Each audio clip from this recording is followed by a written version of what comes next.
Road पे चलते चलते, बाइक चलाते या घर में आसपास घर में घूमते घामते कभी कभी कुछ कीड़े मकोड़े, इंसेक्ट, ततैया, बर या मधुमक्खी आ जाते हैं जो काट लेते हैं। और जब ये काटते हैं ना मित्रों, उस समय हमारी एक भूल हम जो करते हैं हम उसको सीधा रब कर देते हैं, जिसके कारण से बहुत अधिक सूजन आ जाती है, उसमें पीड़ा भी अधिक होती है और कई बार 3-4 दिन हम परेशान रह जाते हैं। ओम वंदे गौ मातरम। मित्रों, आज हम जो वीडियो आपके लिए लेकर आई हैं, ये बरसात की ऋतु आरंभ हो रही है तो हमें लगा कि ऐसा वीडियो भी आपको दे दें जो आपको इन कीड़े मकोड़ों में के काटने के बाद जो प्रभाव होते हैं उनसे आप अपने आप को बचा सके, वो भी बिना किसी दवा के, क्योंकि हमारा उद्देश्य ही दवा मुक्त भारत है। और ये तभी पूरा होगा जब हम कुछ बातों को समझेंगे और उसको अपने आप बिना दवा के घर में ठीक कर सकेंगे। और जब आप ऐसा करते हैं तो आप अपने आप को बहुत सारी नई परेशानियों को आने से बचा सकते हैं, क्योंकि जैसे जैसे दवाइयाँ खाते हैं वैसे वैसे रोग भी बढ़ते हैं। आप बोलेंगे कैसे? डिस्क्रिप्शन की वीडियो चेक करिए, आपको पता चल जाएगा। तो मित्रों, जब आपको कोई कीड़ा मकोड़ा इंसेक्ट काट जाता है तो आपको करना क्या है? सबसे पहला काम आपको जो सावधानी रखनी है, बिल्कुल भी उस अंग को खुजली नहीं करनी, रब नहीं करना। जैसे माना कि यहाँ काट गया तो आपको बिल्कुल भी उसको रब नहीं करना और खुजली नहीं करनी है, कि ये दोनों ही चीज़ें आपके लिए घातक होंगी। क्योंकि रब करने से, खुजली करने से उसका जो विष है ना, जो डंक में जिस भी जीव ने छोड़ा है, जो कीड़े मकोड़े ने जो भी छोड़ा है, वो डंक जो विष गया है वो आपका विष स्प्रेड हो जाता है। इनकी रब जब करते तो स्प्रेड हो जाता है, जिससे सूजन और अधिक आ जाती है और उस समय खुजलाने में या करने में लगता है कि आराम मिल रहा है, पर वो आराम नहीं होता है, वो आपकी पीड़ा को बढ़ा देता है। तो सबसे पहला काम आपको क्या करना है, यदि चाबियां घर में अक्सर रखी होती हैं, मिल जाती हैं, लोहे की चाबी हो तो लोहे की चाबी आपको लेनी है। आपको क्या करना है, आप एक चाबी ले लीजिए, कोई भी चाबी ले लीजिए, और जहाँ आपको काटे उसको तुरंत ऐसे करके दबा दीजिए। जैसे यहाँ काटा है ना, उसको तुरंत ऐसे दबा दीजिए, उसी स्थान को दबा दीजिए, क्योंकि डंक पता चलता है कहाँ लगा है, उसको आप दबा सकते हैं, आराम से दबा पाएंगे, उसको दबा दीजिए। यदि चाबी नहीं है तो घर में हो तो संसी है, लोहे की संसी होती है, चक्कू होता है, हंसिया होता है, जो भी आपको मिल जाए उसका छोटा सा हिस्सा ऐसे पकड़ के उसको ऐसे दबा दीजिए। ये दबा देंगे, इससे आपका वो जो विष का प्रभाव वो फैलेगा नहीं, क्योंकि लोहा जो है ना मित्रों विष को मारता तो वो फैलेगा नहीं और आपकी जो पीड़ा है वो कम हो जाएगी। हाँ, उस समय तो पीड़ा होनी है, निश्चित है ये तो, पर आपको उसका जो सूजन है वो कम होगी। जो 3-4 दिन आप परेशान होते हो ना, वो मुश्किल से आधा एक दिन में आपका काम निपट जाएगा। तो आपको सबसे पहले क्या करना है, कुछ चाबी या कुछ लोहे का मिल जाए उसको लगा दीजिए। उसके अलावा माचिस होती है, माचिस के आगे जो हिस्सा होता है ना, इसको रोगन कहते हैं हमारी भाषा में। तो वो जो हिस्सा है ना, वो जो चीज़ है ना, वो भी आप इस पे लगा सकते हैं जहाँ आपको काटा है। यदि वो लगा देंगे, इससे भी विष का प्रभाव फैलने से बच जाता है और विषाक्त स्थिति कंट्रोल हो जाती है, यानी कि आपका वो फैलेगा नहीं। हाँ, उस समय आपको बहुत ही जलन सी होगी, कुछ होगा, पर आप उसको बचा सकते हैं फैलने से, क्योंकि फैलना ही सबसे बड़ा घात हो जाता है और उसमें हमारी सूजन बहुत अधिक बढ़ जाती है। उसके अलावा मित्रों, एक प्रयोग मेरी चाची ने अभी बताया है।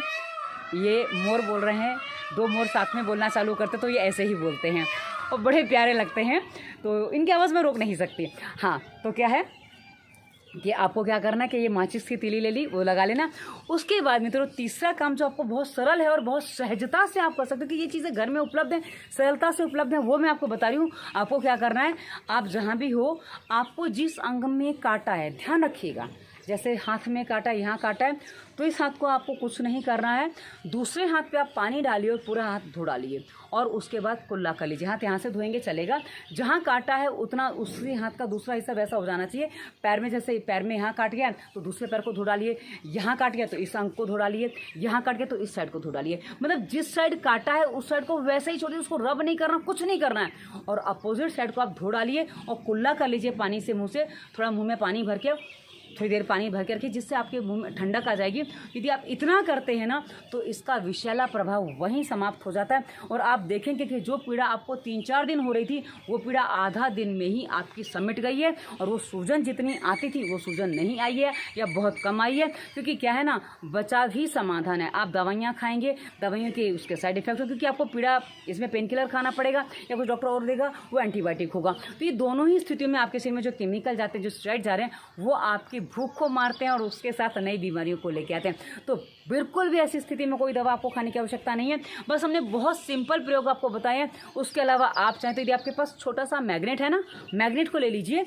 मैंने कई बार अपने वीडियो में पॉइंट्स बताए भी, मेरे पास मैग्नेट था नहीं, तो छोटा सा मैग्नेट हो, जैसे वो फ्रिज के पर जो लगाते हैं ना चिपका, तो उसमें कई बार छोटे मैग्नेट आते हैं, तो जो आते हैं ना उसको ले लीजिए और उसको मैग्नेट को यहाँ रख के उसके ऊपर पेपर टेप लगा दीजिए, जो डॉक्टर वगैरह यूज़ करते हैं ना वो टेप लगा दीजिए, जिससे क्या होगा वो वहीं दबा रहेगा और वो फैलेगा बिल्कुल नहीं। मैग्नेट भी चूस लेता है तो आपकी पीड़ा खत्म कर देगा, तो आप लगा दीजिए, बहुत अच्छा काम करता है। तो हमने आपको बहुत छोटे छोटे सरल प्रयोग बताए, यदि आप इनको कर लेते हैं तो आपको ततई या बर या कोई कीड़ा मकोड़ा काट गया, मधुमक्खी काट गई है, तो उसका समाधान, उसका जो इलाज है आप बिना किसी अधिक पीड़ा के सरलता से कर सकते हैं, घर में कर सकते हैं, कोई समस्या नहीं है। और हाँ, एक चीज़ आप इस पर लगा सकते हैं, यदि आपको हो रहा है, आपके घर में यदि अमृत धारा है, हर घर में नहीं होता, अमृत धारा कैसे बनता है औषधि प्लेलिस्ट में वीडियो हमने दिया है, तो अमृत धारा है, आप बाजार में ही मिल जाएगा, पतंजलि का दिव्य धारा के नाम से मिलता है, तो आप अमृत धारा घर में रखिए, वो बहुत सारे काम की चीज़ है। तो अमृत धारा में से थोड़ा सा एक बूंद उसको क्या करिए, यहाँ लगे लगा लीजिए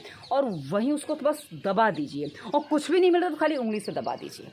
अमृत धारा लगा के ऐसे दबा दिया, वो आपका जहर स्प्रेड नहीं होगा और आपको बहुत शांति से बचा लेगा। साधन भी बता दीजिए, शांति से ही बता दिया है, 2 साधन प्राप्त हो जाते हैं, तीली और ये, और बाकी तो सरल है ही समाधान। तो इस प्रकार आप इसका समाधान सरलता से कर सकते हैं। डिस्क्रिप्शन चेक करिएगा, आपके काम के बहुत सारी वीडियोज़ हैं, आगे इंस्टाग्राम फेसबुक का लिंक है, हमारा नंबर भी, आप हमें कहीं भी प्रश्न करिए। हमारा उद्देश्य दवा मुक्त भारत है तभी पूरा होगा जब आप अपने आप को दवा मुक्त बनने में आपकी सहायता करेंगे। धन्यवाद। वंदे मातरम।